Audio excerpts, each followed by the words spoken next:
Good morning, everyone. My name is Geoff Alexander, and I apologise for the slight delay in getting started. I've got quite a story to tell you if I really had to go into it.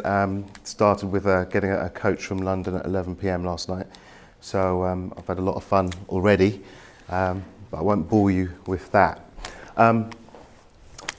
It's a real honour to be here. I wanted to come here and help you as much as possible, talk to you about social media and how you can benefit from it, talk to you about my experience with social media and how I use social media myself to grow my business and build my network. I'd also like to give you a few examples of how to set up a decent LinkedIn profile, how to approach people and start to build relationships in the right manner, in the right way. And I also want to make sure that this is as tailored as possible for you guys as well. So please do ask questions, give me scenarios and examples of how you've used social media for yourselves and your businesses. I know it's different personally and it's compared to business, but it's still an incredibly important thing nowadays, social media, so can't be underestimated and it can't be ignored. So let's tell you a few things about me, and this is the agenda that we're going to cover. We're going to do a short introduction, go into the importance of social media as part of your online networking, why bother with LinkedIn, because that's going to be the primal focus for us today, how to build your network using LinkedIn, how to use social media to boost your network, effective networking practices, just etiquette and online stuff like that, how to measure your online networking success, key takeaways, and then we'll obviously do a Q&A, but feel free to do Q&A as we go along, as situations arise. Can I just get an idea first of all before we start? How many people use social media? How many people use social media daily? Keep your hands up. How many people use LinkedIn? Anyone that doesn't? Okay, so we all use LinkedIn, okay. And how are we finding that experience from a business perspective? It's quite good. It's nice if you've got a big network. If you've got quite a few people with big networks, you can share the company off those big networks as well, and I think that goes quite nicely, really. I think sharing from a company, because the company's naturally going to have a lot of people anyway, helps your staff build their network as well. Yeah, true. Anyone else? I get personal recommendations or referrals from my network if people are looking for insurance-related information or quotes. Brilliant, yeah. You've got quite a lot of recommendations, haven't you, as well? You're quite active. And, so have you found it been very useful for you in terms of growing your business and your network? Yeah, I think it's a long burner. I don't think it doesn't ever happen overnight. And I'm finding that now, after just over a year, really being really active on LinkedIn, that it's starting to generate business now. Brilliant. That's exactly how it should be, really. With online networking, it's we'll cover that in the presentation. It's not about a quick hit. It is about building relationships. It is about demonstrating value up front. It is about going through that whole process of knowing someone, liking them, trusting them to do business with them ultimately, or refer them on to people who are going to be good contacts for them online. So let me tell you a little bit about myself. I was the first in the UK to get Google certified, so my real speciality is paid search online. I am a Google approved agency trainer, so I actually train agencies in how to carry out decent pay-per-click campaigns right from bottom up. Got the MBA in e-commerce, got a incredible amount of sector experience right across the board, including insurance and financial sector. B2B and B2C, so a lot of experience to draw on, so please utilise me as much as possible while I'm here. Also been featured in a case study with Google, at least one case study, and have to go through a number of certifications annually just to make sure I'm keeping up to date with things. As you all, I'm sure, are very familiar with the changes that happen in social media and online, rapid, and if you're not keeping up to date on a daily basis, then you're really falling behind. So really, really important. Number of presentations, and that's me at Google HQ. That's me at the Internet Business School doing another presentation on how you can leverage the internet to grow your business. That's to a number of business owners there. On the social and personal side, you do a little bit of karate. I'm a failed gladiators contender. Don't tell a lot of people that, but we're not going to tell anyone, are we? We're going to keep that within these four walls. And I also got spotted doing a little bit of yoga, of all things. Okay, some example clients I've worked with, just to highlight the fact that I've worked B2B, B2C, profit, non-profit sector, financial sector, insurance and so on as well. Approximately half of these I've worked with on a social media basis and helped them to grow their business, social media. The X Factor is an interesting one. Anyone watch that? I'm far too serious to watch that kind of nonsense, right? There are various stages, right? And the judges' houses stage, you get the last 6 go through.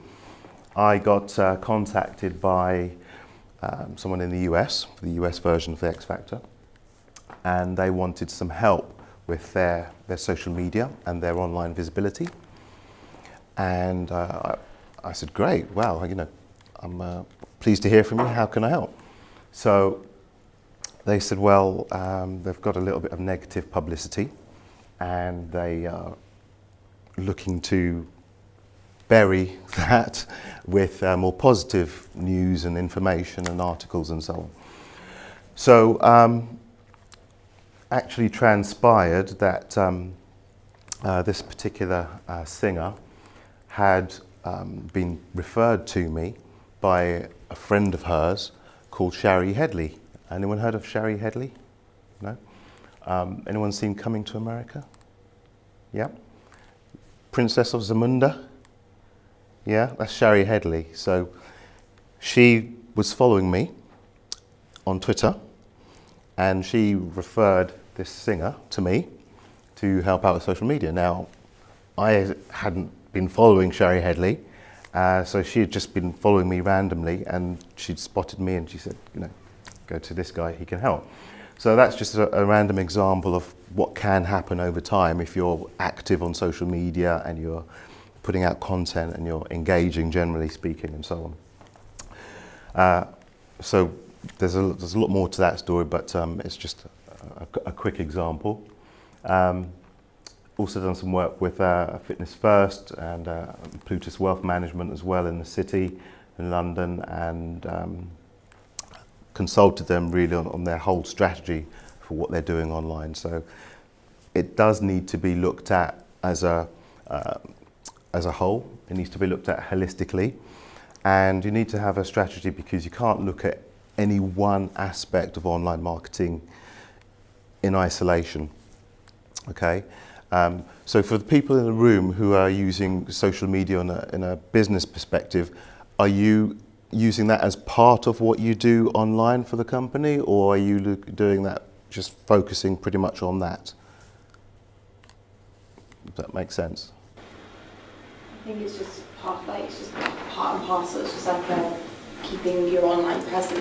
Kind of, I wouldn't say that I use it personally to get new business leads at the moment. I kind of just use it to have a presence a bit. I found it quite weird the other day because I posted a post about having been in like in the industry for a while. It was like an anniversary. Got loads of engagement, got loads of likes, and then I posted a post about one of my clients to kind of get them a little bit out there, and literally got like barely any engagement compared to it. So obviously my connections on LinkedIn are more my professional connections within the industry rather than potential clients.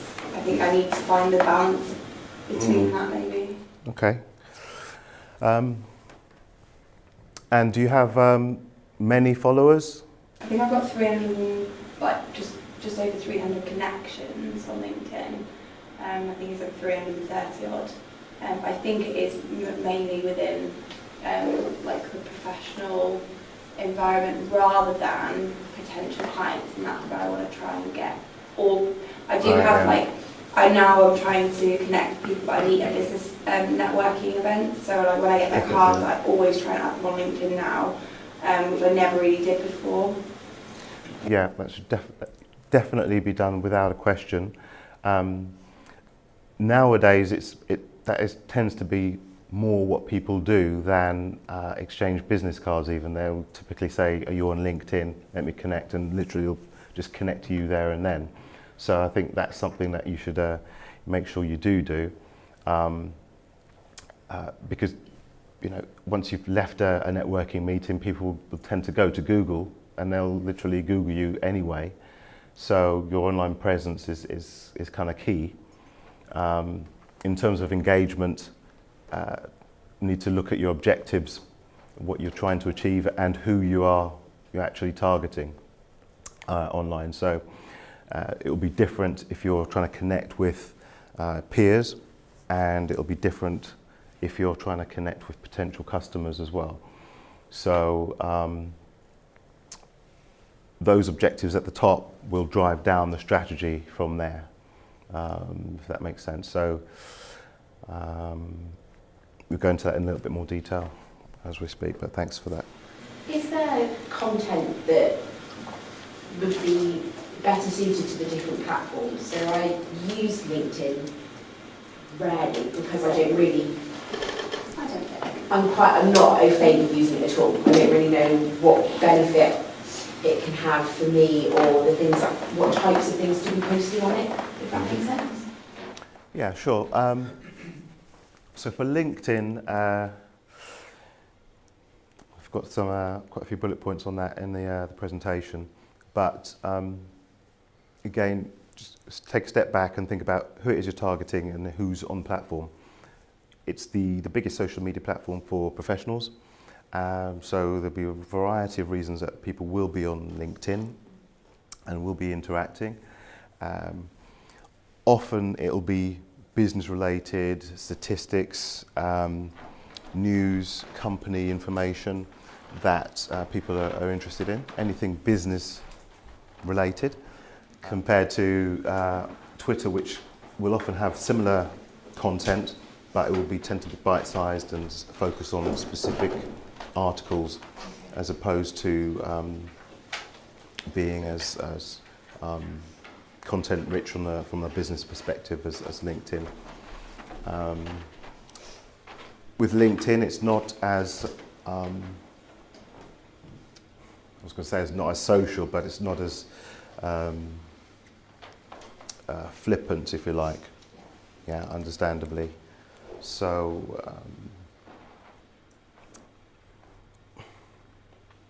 again, it comes back to strategy.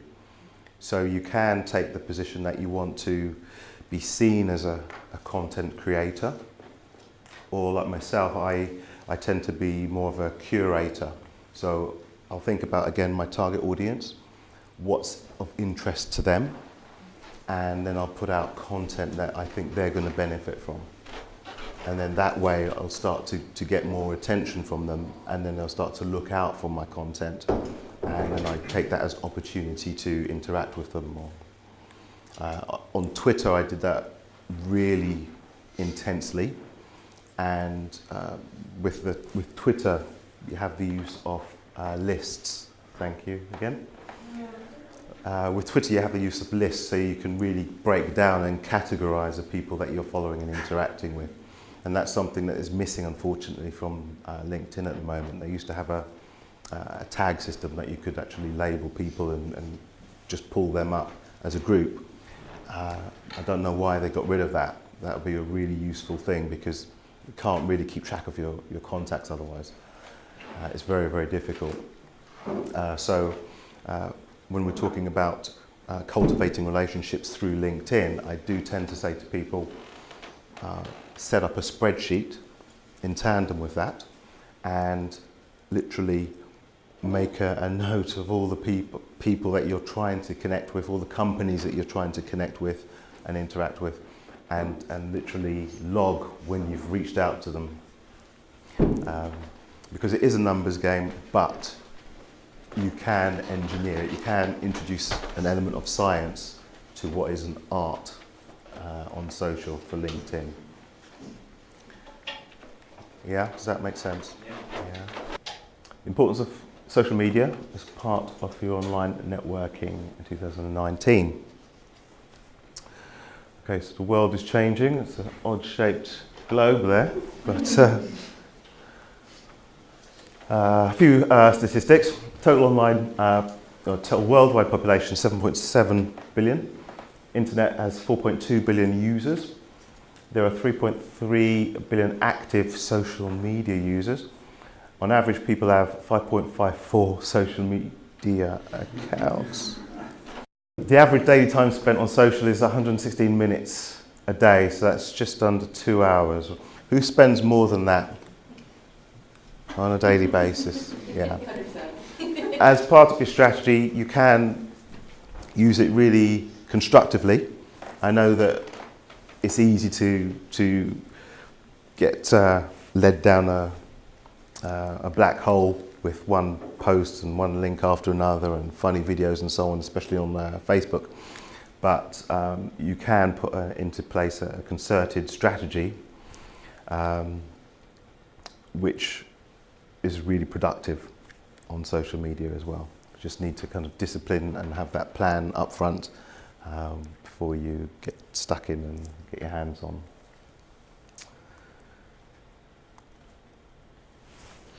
Okay, so why bother with LinkedIn? That's going to be more the focus today.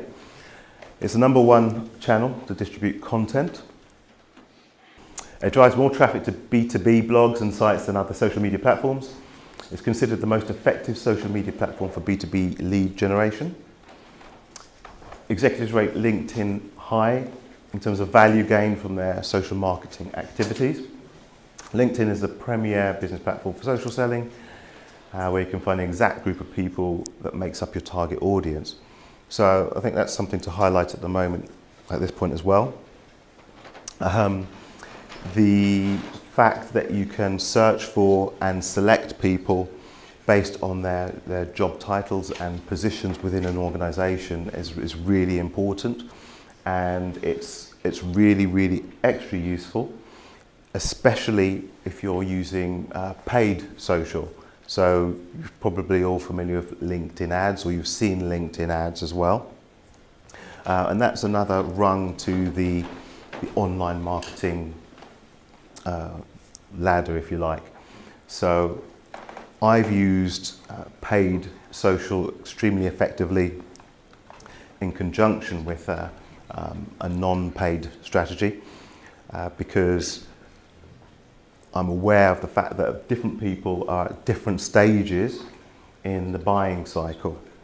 So at the beginning of the buying cycle, typically people will need to become aware of your existence. And as they travel down that buying cycle, they'll need to be more familiar with what you do, what you're about, what your motivations are, your reason for being, and so on.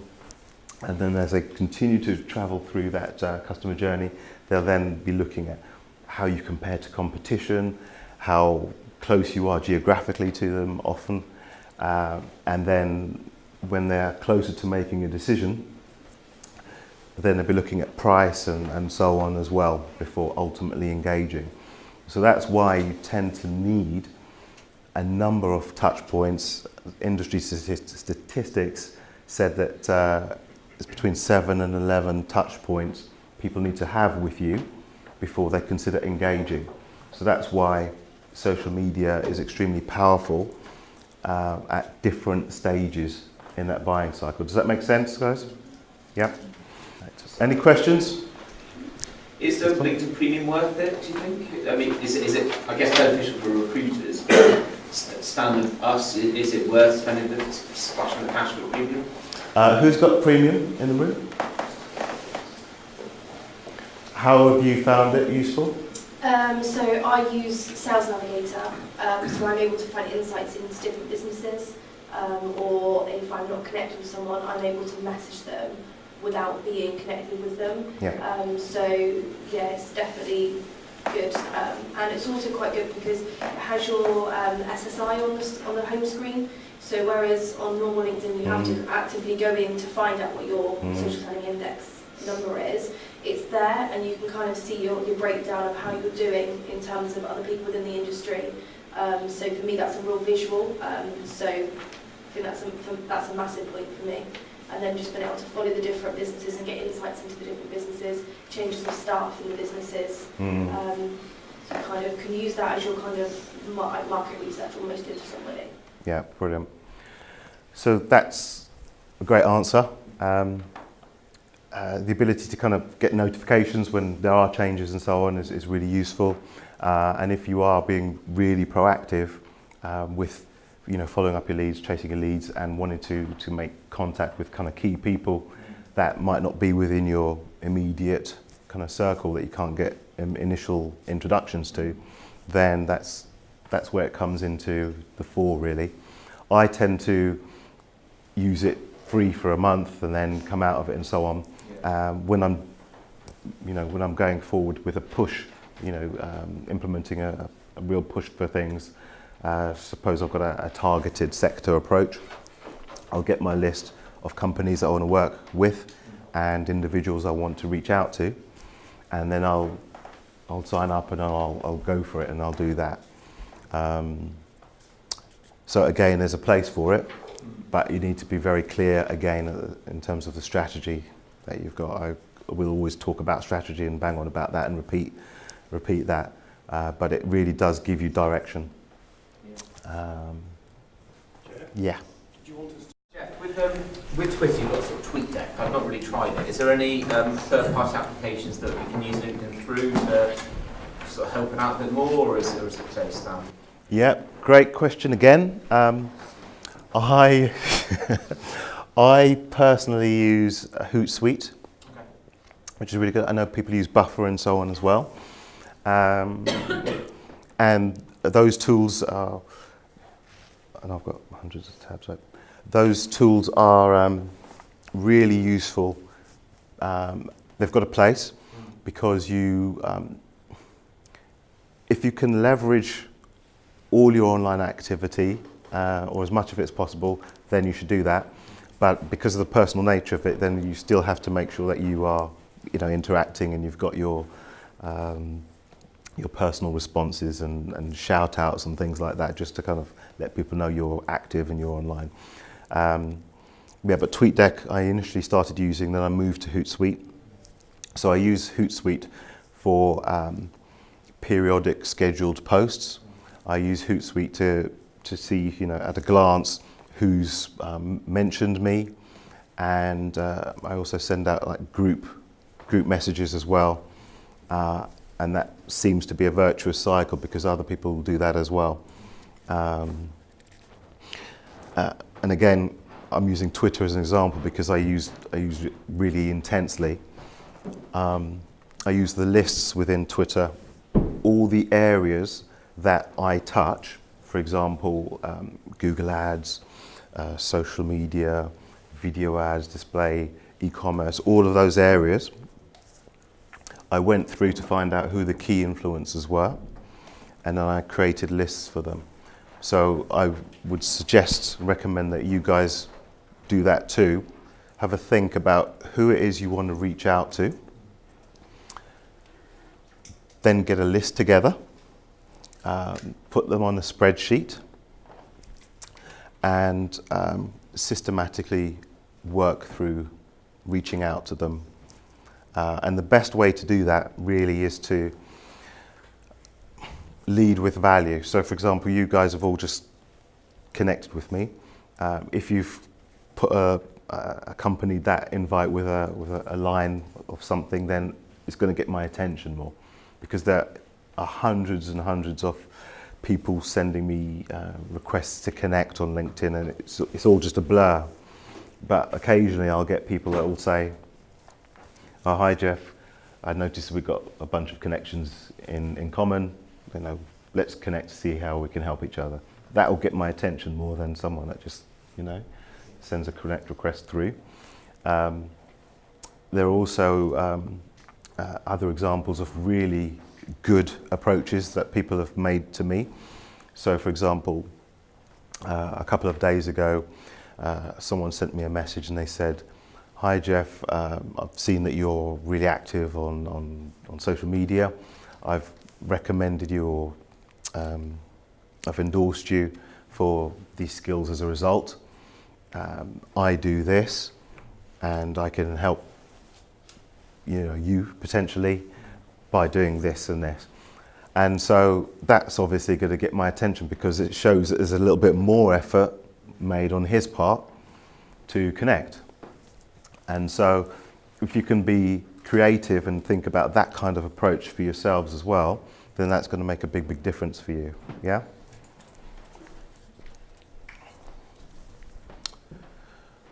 So, great.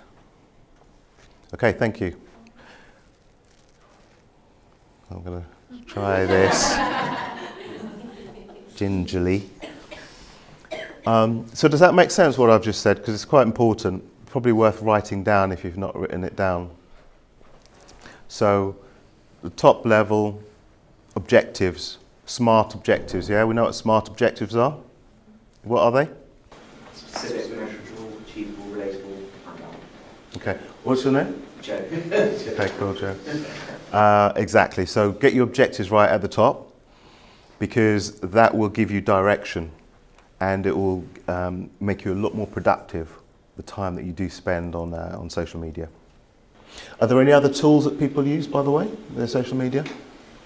Just started using Instagram because we found it more effective. We work in the insurance industry, and we also work in a couple of others as well, so we've kind of streamlined it. A lot of people seem to be setting Instagram pages up, so I thought that's probably a good idea if you can keep posting. Yeah. It's just finding what to post, really. Yeah, it is about being consistent. I struggled with it initially because I just thought, I don't want to just put up stuff, I don't want to photograph my breakfast and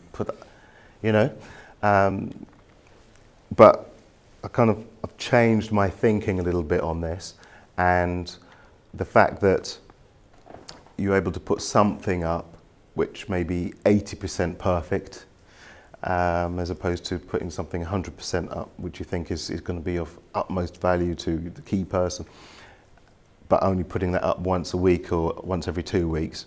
It's better to put, a little bit more sharing of yourself than that, and make it a little bit more regular, given the trade-off.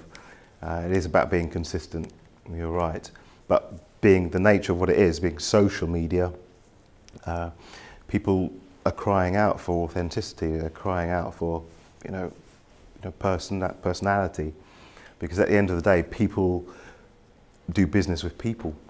It's not just faceless organisations now, and even more so these days. It's really about connecting with that person and getting to know that person. So that's the kind of the shift that we need to kind of make as marketers and professionals. Yeah. But yeah, good point. And if your competition's on Instagram and your target audience is on Instagram, then you should be there too. Anyone else on Instagram here, business-wise? Yeah? Not so much. Okay. So it's mainly LinkedIn for the businesses. Is that right? And Facebook, we do quite a lot on Facebook actually. Okay. I think it's mostly to show culture really, as opposed to selling anything really. That's what a company tends to do, just show our sort of company culture, and that seems to get quite good traction. Oh, really? Okay. So you've got a page, and do you use any paid advertising, or is it just literally the organic? A couple of times I've done paid advertising. Maybe more, I don't know. I've certainly done a little bit, but on the recruitment side, really, nothing else. Okay.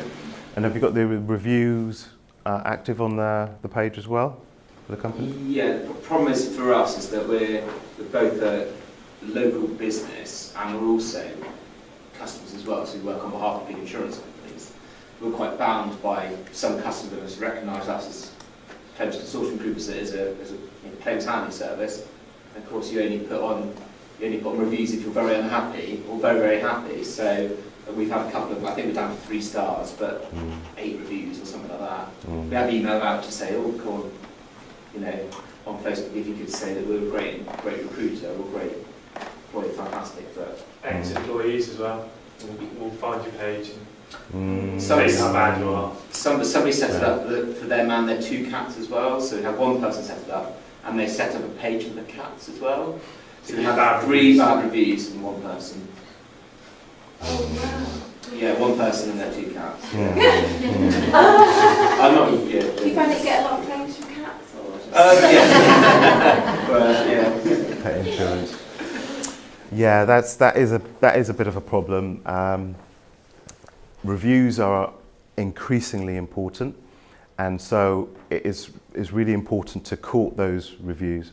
And I'd go so far as to say, people should be contacted personally, directly with those. Obviously, first of all, to find out whether they're going to give you a really, really good review, but secondly, because people don't have the time. And as you said, unless they're really peed off or super happy, they won't bother. So that should be part of the strategy as well. You reach out to people directly, personally, to get those reviews. Whether it's on Facebook or whether it's a Google review, really, really important to do that. I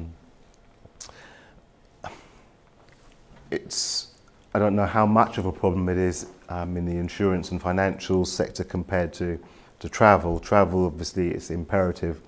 And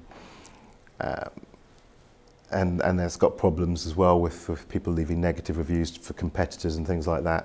That's the only drawback, but the benefits outweigh those negatives. So definitely cool, more of those. Cool.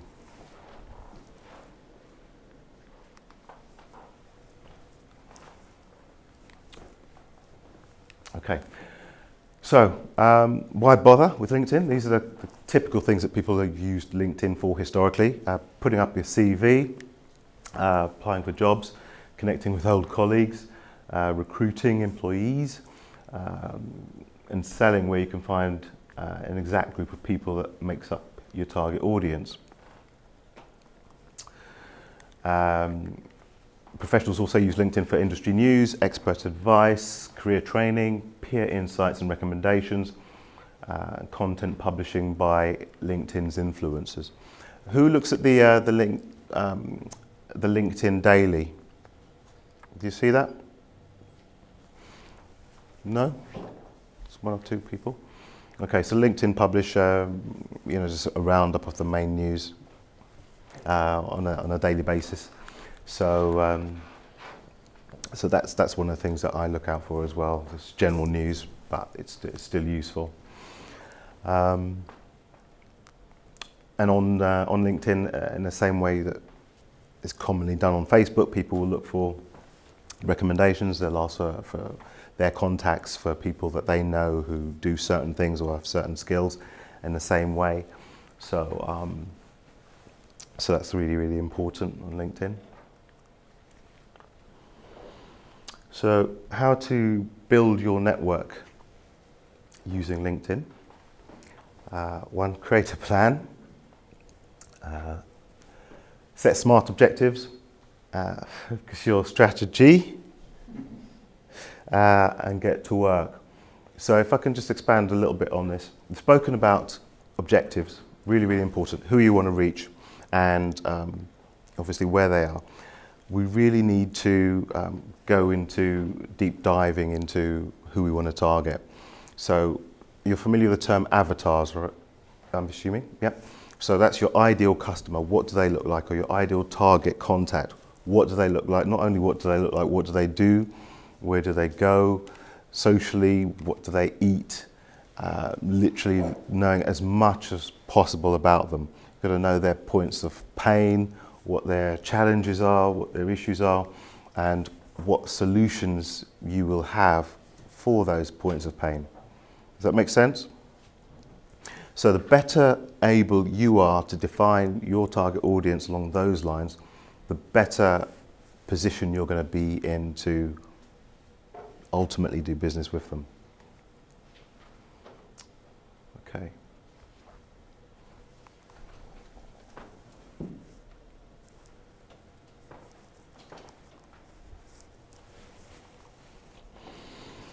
Okay, so this is a schematic of my social media process. Okay, it evolved over time, and it involves quite a few different tools and quite a few different platforms. But ultimately, it's just there to show you that there's both an art and a science to social media. And that should be part of the whole strategy. So, for example, I mentioned that I use Hootsuite. I use something called Manage Flitter as well. I use link shortening tools as well.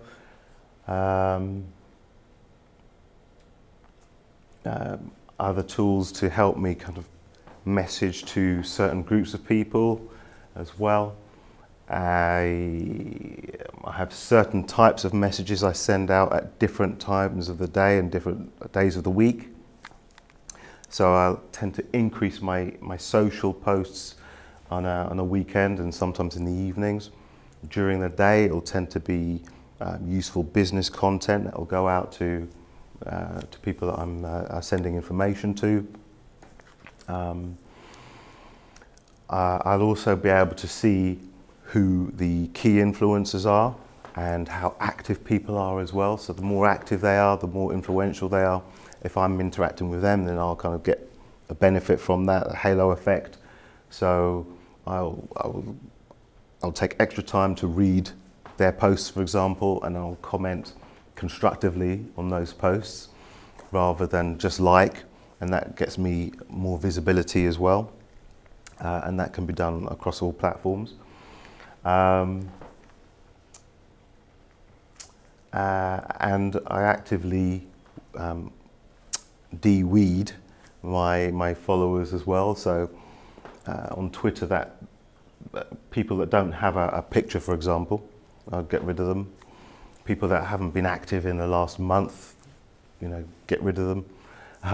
Bit brutal, but the ratios of followers or connections that you have to people that you're following is kind of important as well. There used to be a thing called Clout. Anyone heard of that at all?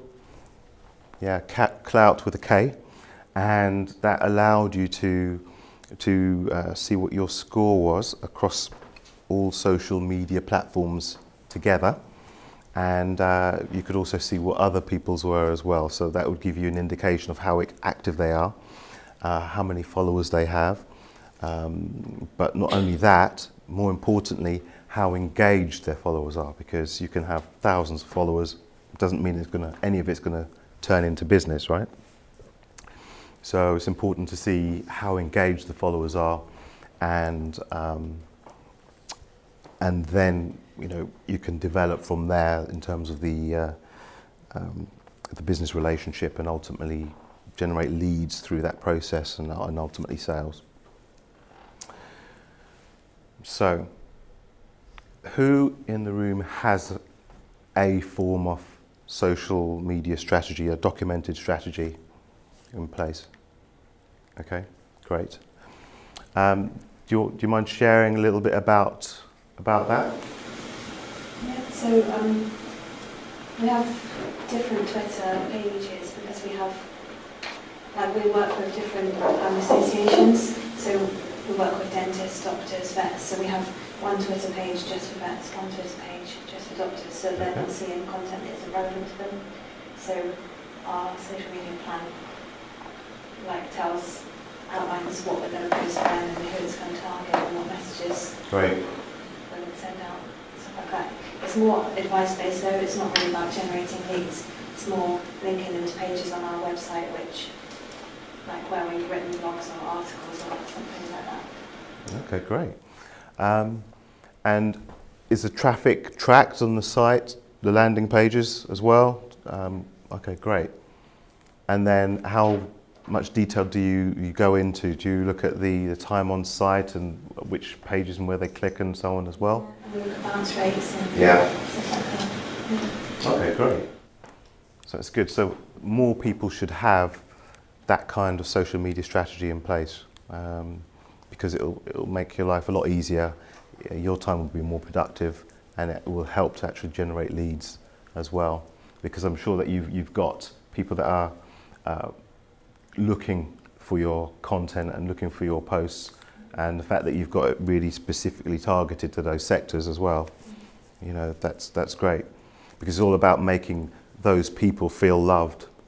Yeah, it's like using someone's name.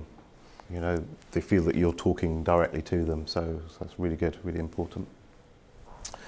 So what do other people have in place at the moment on the social media side?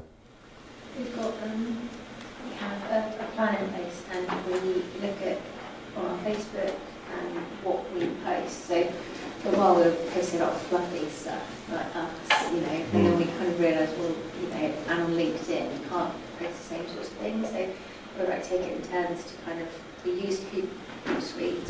So again we'll post like in the evenings, because again we found that evenings are better for stuff. So we'll generally post like maybe one or two pictures of us or us doing something, or national something day. And pictures seem to get the most traction for us.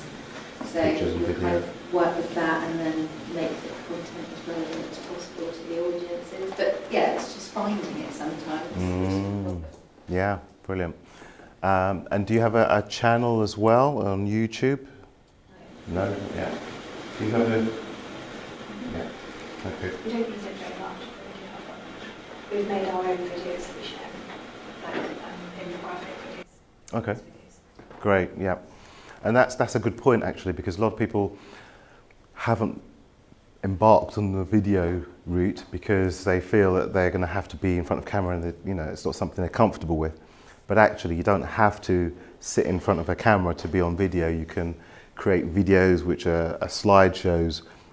It can be customers. I went to Guildford on Monday and I did a half day's kind of training for a number of directors. And after the event, I got a couple of directors just on camera, I got someone else to ask the questions, you know, how they found it and whether it was useful for them. And, you know, they were more than happy to do that. And that's something that I can use as an online asset, if you like, to help me and support, you know, what I'm doing rather than, you know, me having to be on camera. Okay. Any other questions on the strategy side of things? Yeah, I've got a question. What sort of peak times, let's say, for like LinkedIn in the day where most people are usually on it using it? Yeah, so if you've got mainly UK contacts, then it does tend to be working hours, which I guess shouldn't be surprising, but you know it is, because that's not the case for Twitter and Facebook typically. It does vary between sectors, I'm sure, but LinkedIn, it does tend to be working hours. You're going to get the most response if it's UK-based, your audience. Yeah. Would you find, do you think that it's worth almost, so obviously as a business we have a social media plan, but in our, obviously as a national company, it's not, we've obviously got a massive marketing team. would you say that it's worth us as an office having a social media plan, and do you think personally it's worth having a social media plan, or do you think it's mainly just at that level as a company? So when you say personally, do you mean you personally or your office? I mean both really, like, because obviously I've got my own LinkedIn page, but then obviously our company has a LinkedIn page, then we're one of 58 offices in the UK. So obviously the question I would say is, like, do you think it's worth us having like an office strategy as well as the company strategy, and do you think it's worth me personally having a strategy for my own presence? Yes. So I would suggest that obviously if you're one office of a bigger company, then you would expect that there's some sort of guidelines for how you want to be perceived online. There might be detailed, there might be sparse, but you want to be consistent with that. And I think, yes, you should be having something for your specific office. When it comes to you personally, again, it depends. If you're looking to generate business and cultivate your own network and generate your own leads, then yes, you probably should, especially on LinkedIn, because that's the place for business connections and relationships, isn't it? Definitely, if people know you as a person, then that's got to be a plus. Yeah. Yeah. So, on that note, can I ask as well, who Googles people after they've met them at networking events? LinkedIn them rather than Google. So, yeah, stalk. You LinkedIn them rather than Google. Yeah. Okay. Who does that to their other halves as well? Do you kind of check out and see what's no? I've had it done to me. What, Google my other half? I've had someone Google me, find me, randomly. Yeah. Yeah. People do it all the time. So it's good to Google yourself. I know this is separate to LinkedIn, but it's good to Google yourself to find out what information comes up. Typically, your social media profiles will come up first, unless you've got a big presence with your own blog or own website. But it's important, to be aware really, because that's what other people will be doing and discovering as well. Okay. So effective networking practice. So just going to cover a few best practice type things. All right, there's a picture. Everyone loves a happy ending, right? But that's not something you'd do on a first date, is it? Right? And that's what a lot of people are doing on LinkedIn. They'll message you and they'll try and sell to your face straight away. And how do you feel and how do you react? I get a load of calls actually, because from learning development, so many calls, people sort of gamification systems, just like, connected with you just 2 minutes at a time. Thank you. Yeah. So how do you feel when someone does that? Because the people do that all the time on LinkedIn, right? I think it's kind of hard. Like, personal. I feel like they've just gone and stupid a whole load of, like, oh, I don't actually want me, and just trying to Exactly. So, it's not effective, and if you do a similar thing, then it's wasting your time. You're not going to be as productive as if you take a little bit of extra time and really personalize it, because that will make you stand out, and that's what you want to do, because it is becoming more and more crowded. It is becoming saturated. So anything that you can do to make yourself stand out over your competition, you should actually do it. Yeah. So don't sell on the first contact. Not just online, but offline as well. I was in BNI for 7 years. Familiar with BNI, Business Networking International, breakfast meetings? I was in BNI for 7 years, helped set up chapters and so on. And they talk about the difference between hunters and farmers. And the hunters are the people that go to networking meetings and they'll go out and they'll try and sell to you. So you'll be in a room with people that are trying to sell their product, sell their service to you, and you know, it's not really that productive. Whereas the farmer is someone that will tend to find out a bit more about you and get to know you. They'll listen to what you've got to say, not just be wanting to you know, vomit or regurgitate what they want to get across to you. And that's much better for long-term building of relationships, that kind of farming approach, the slow burn approach. So really important to bear that in mind, both offline as well as online. Research your intended target. Again, you've got key people within organisations that you want to reach. Find out about them. If you can get onto their LinkedIn profile, great. Google them, find out what they're doing, what interests they have outside of work. That will really make you stand out if you can refer to something along those lines. One of my mentors, he wanted to reach out to various people. He's got a wine business, and he wanted to reach out to people, so he researched which wine this specific person liked, and he sent them a crate, you know, and he got exactly what he wanted in terms of the contact and, you know, building that initial relationship, because, you know, most people wouldn't bother doing that, would they? You know, people are kind of a bit lazy when it comes to their networking, so just a little bit more effort get you a lot more results. Okay. Offer something of value first. I mentioned this guy that contacted me the other day. He said, you know, I've endorsed you, I've seen you do this, that and the other. Feel free to endorse me too. And I was happy to do that because, you know, he'd taken the time to, you know, look at what I did, and it was specific what he said. It wasn't just general. So I would suggest that, you know, you adopt that approach as well. Are endorsements effective at all? Because I mean, I find that do a huge lot of endorsing.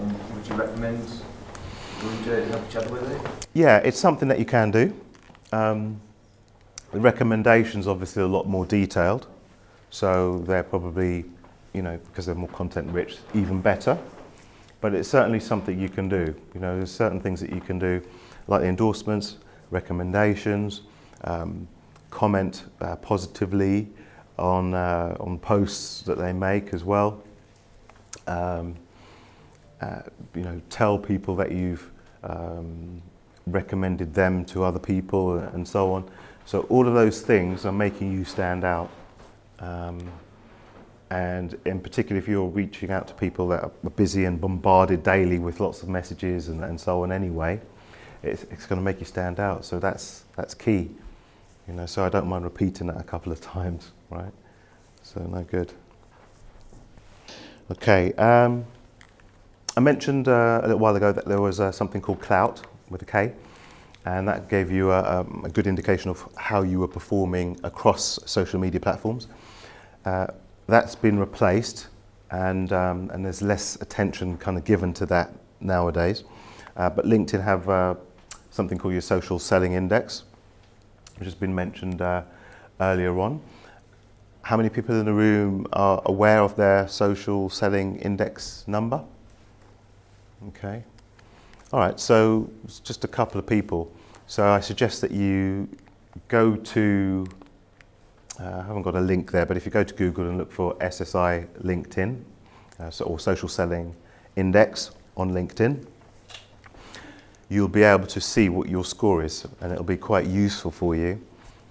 Because it'll tell you exactly how LinkedIn perceive you in terms of how you compare to your peers, how you're interacting with key people and so on as well. So I think that's something to put on the action list.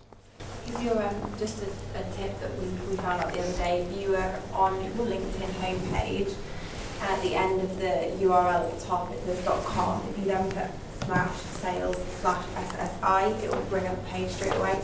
Perfect. Just because we found that out the other day and we're like, ooh, helps.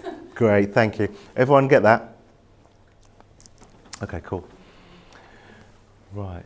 And how do you compare to your peers for the two that are familiar with there? I'm quite high. I think I'm in like the top 9%, I think, if I remember rightly. My SSI is 75.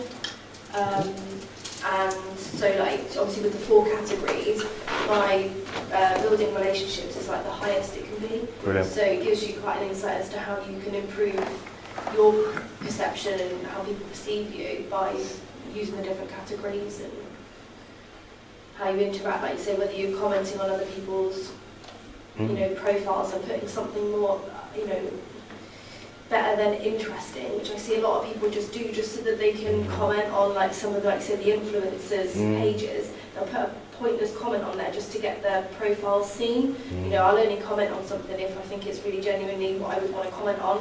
I've got other people in the industry that I know that, you know, you can tell they're kind of almost like sucking up to the person, and it's not genuine, and I think it's just quite important to think about that, how people, I look at them and I think, oh, you're really not interested, you're just trying to get a lead. Yeah. But yeah, I use the different categories to try and increase my profile on LinkedIn. A few key points. Devise a strategy, surprise, surprise.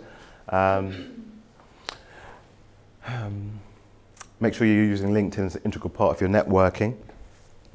Remember the schematic that I kind of created over time. There's a lot of things in that which force me to be consistent and targeted in my approach in connecting with people online. So it's really important that you've got something documented and you execute on that. You know, put in place a social media calendar. So on certain days you're going to post certain things, at certain times you're going to post certain things, and certain responses you're going to give out as well. Keep track of contacts that you've reached out to. So obviously, you know, set up that spreadsheet and literally go through it. I'm a bit of a spreadsheet geek, so I'll jump onto a spreadsheet for a smallest reason. But you'll find that that's actually going to be quite useful for you and serve you well, because otherwise you've got no way of keeping track of who you've messaged, who you've reached out to. You know, it's all just a bit of an energy drain. So you want to make it as measurable and specific as possible. Obviously, check out your social selling index, because then you can see where you're perhaps weaker, or where you're doing well, and, you know, make sure that you've got all of that covered too. Any questions on that? No? Okay. All right. We'll have a look at just a few screenshots and examples. So let's just have a look here.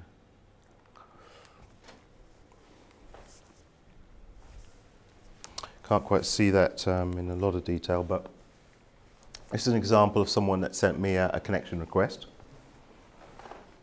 And that's the name, Shannon.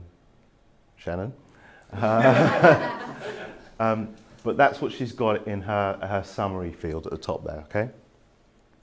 How would you like to fill your calendar with high quality leads without knocking on doors, relying on referrals or cold calling? LinkedIn lead generation, the untapped resource. So it's a bit salesy, but at least she's getting the point across. That's what she's about, okay? So if that resonates with you, then you might contact her or get in touch, okay? See, having writing capital letters, do you think that's a good idea? That's probably a bit much for me, personally. I see that and I think, oh, it's so salesy. Yeah. So probably a bit much for me, but I think she does get a fair amount of engagement for the right people at the right time. Yeah. Okay, so this is an example of a chap that emailed me the other day. Hi Geoff, I endorse some of your skills to help you rank higher in the LinkedIn search engine. You might want to rotate the order of your skills so that all of them eventually get endorsed to 99 plus. It will help you be found by the right people. You can endorse me if you so wish. Now, a bit cheeky, but you know, I went to his profile, had a look. I thought, yeah, all right, he's endorsed me. You know, he seems all right. I can credibly endorse him for you know, lead generation or something, because that's what he's kind of looking to do. And then it's a kind of virtuous cycle, you know. So that's just one example there. Yeah, so that's just my homepage. These are kind of requests that are coming. No one's kind of put a message there or anything, so it just kind of goes into the ether, because I don't have time to kind of look at them, and I'm a bit more choosy these days about who I accept. So I'll accept all of you who have sent your requests through. But yeah, I haven't got time to go through all of those. When I was really being proactive, building up my LinkedIn contacts, I had specific job titles, specific categories and specific levels of people and within industries that I wanted to kind of connect with. So, so that was quite successful, and now I need to be more proactive in terms of turning more of those now into leads and building relationships and actual sales. But just from interacting with these people, I've got people contacting me just incidentally anyway. So that will happen if you're reaching out to people and you're interacting and engaging. People will see you more. And for people to do business with you and interact with you, they've got to know about you. Yeah. If they don't know about you, then you know the game doesn't even start, right? So they used to say it's all about who you know, right? It's not what you know, it's who you know. It's not quite true, it's who knows you, right? So yeah, bear that in mind as well. Visibility is key. In B&I talk about visibility first, then credibility, then profitability. But it's all got to start with them knowing about you. Okay. Yeah, so that's my feed here. So Lewis Howes, he does a lot of posts. Anyone familiar with Lewis Howes? No, the former American footballer in the US. Now he's a kind of a motivational guy and talks a lot about business and stuff like that. And he's got a podcast, he's got a best-selling book and so on, and he gets people on his podcast, interviews them and stuff. So he posts a lot, so he'll kind of come up a lot in the feed. And that's useful for me because you know I like to listen to his stuff, so I'll kind of interact. Sometimes I'll leave a comment, I'll post or like what he's put up, and so on. I'll get various ads, and then I'll also get notifications as well. What have we got here? If we have a look at your homepage, you can kind of see who's looked at your profile, how many post views you've got, who's looked at articles that you've put up and so on as well. You get the opportunity to fill in as much of your LinkedIn profile as possible, so I suggest you do that. All of the fields that you've got within your LinkedIn profile, make sure you fill all of them in. If you change anything, by default, all of your contacts will be notified, so you'll again have an opportunity to appear in front of them. So you can kind of do that. If you have a job where you have a number of different roles, then sometimes you can just change the role. You can rotate them so that you're constantly appearing visible. A very good contact of mine called Jane Johnson, she's a super saleswoman, and she'd kind of done work with all these major brands, and she got a post 2 days ago saying that she's got a new sales job. So I had messaged her, said, "Oh, what are you doing now?" And we got a conversation going and so on. And she's going to be looking out for me for people with specific skills as well. So it's all the power of the network and making sure that you're kind of connected, to people that you're connected to. Okay.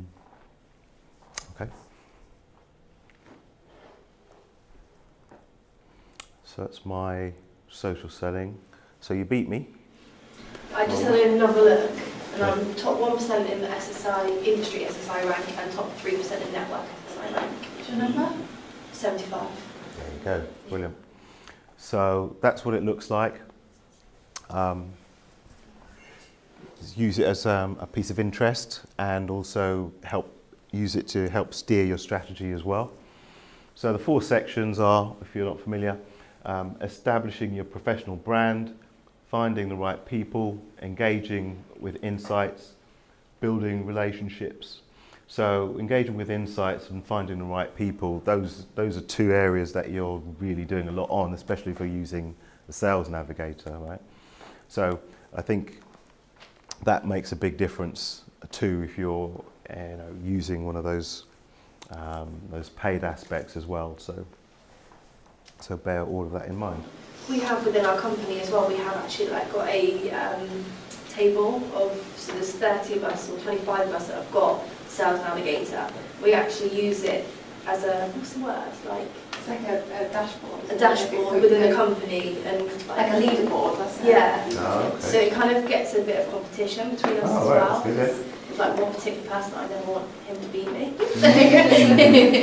That's good. Yeah, that's good. That's positive competition, isn't it? Because you kind of you want to do better. You don't it doesn't detract from you. It just kind of spurs you on. So it's a great motivator. So that's the bottom half of that page. Breaking it down. So people in my industry here, for example, sales professionals in the sales marketing industry average SSI of 27. I rank in the top 1%, unchanged since last week. People in my network generally typically have a SSI 51.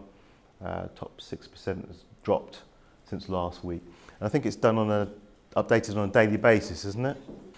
Okay, so there's the top part of that lady's Shannon's site. So it's still quite in your face, isn't it?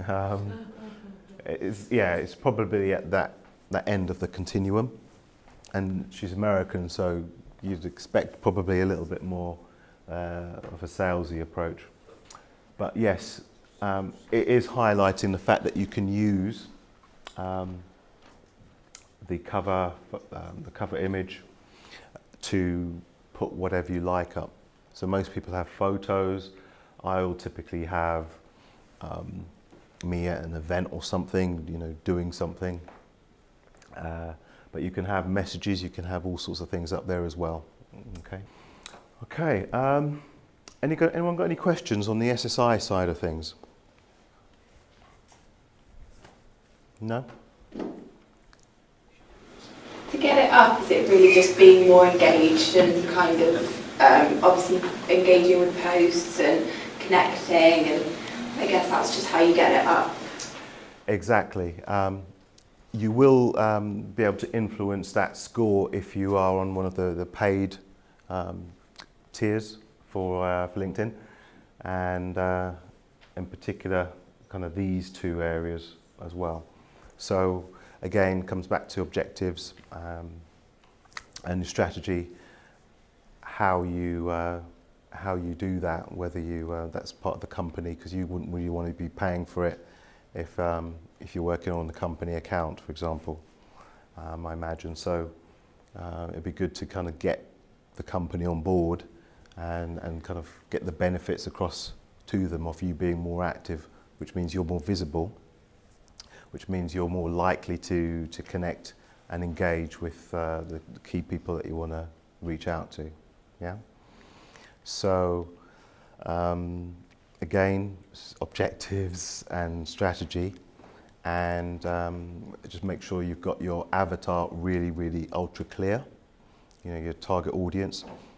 Who are they? What do they do? What makes them tick?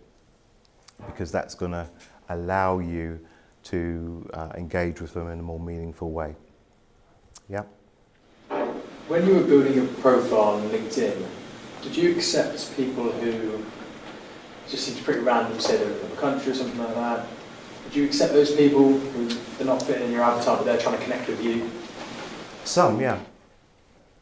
I'm more discerning now, but I would look at them. I would look at the profile to see, you know, what they're about. And if they had quite a few things in common, or connections in common, then that would be one thing which would go in their favour. If it's from a sector that I'm interested in, then that would go in their favour too. I'm not limiting myself to just the UK, so I've got contacts from around the world. The nature of what I do means that I could work with people, whatever country they're in. You know, some people I've never seen, I've never set eyes on, they've never seen me face to face, but I can work with them. I don't know if that's something you guys probably could apply to you guys in theory, right? No? Yeah. So we're in SME market in the UK, so yeah, I just think, I don't know whether I should really accept these people, because they haven't, say, offered me a message or something. It might just be a connection for a connection's sake. So yeah, I'm not too sure on that. There will be an element of that, but again, think about who you want to target, who you want to connect with, because there might be different reasons for that. You know, there might be people that are from a certain organisation that will give you a good introduction to someone else. Might be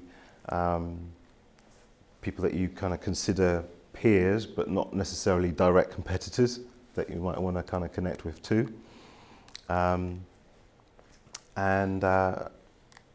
I mean, for me, I was very, very specific about the types of positions that I was going for and the sectors that I was going for. I've got a lot of people there that are still in that kind of box where they've sent me connection requests, and at some point I will go through them and kind of decline them or accept them as well. So yeah, so be discerning, have a look at them, because there's no point in having, you know, connection for connection's sake, really. And have a look to see, especially those people that have taken the time to send you a message, if it's not too generic. Yeah, cool. Any other questions?